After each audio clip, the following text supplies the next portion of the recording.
The tale begins during a standoff in the war between the Israelites and the Philistines, two ancient Middle Eastern groups.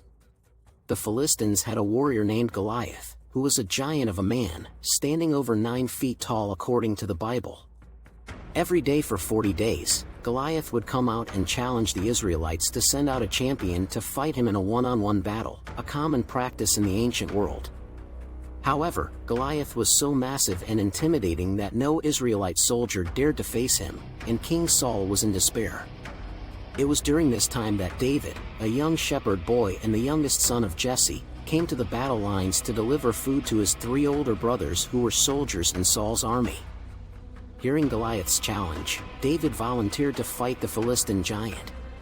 King Saul initially resisted, citing David's youth and inexperience, but David convinced him by recounting how he had protected his sheep from lions and bears. David had faith that God, who had delivered him from the paws of these beasts, would also deliver him from the hand of Goliath. Saul relented and offered David his own royal armor, but it was too big and cumbersome for the shepherd boy. So, David went to battle armed only with his staff, his sling, and 5 smooth stones he had picked from a stream. As David approached Goliath, the giant ridiculed him because of his youth and lack of proper armor.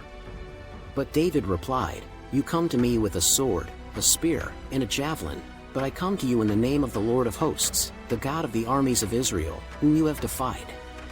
With that, David placed a stone in his sling and, with a well-aimed shot, hit Goliath square in the forehead. The stone sunk into Goliath's head, and he fell face down on the ground. David then took Goliath's own sword and beheaded him.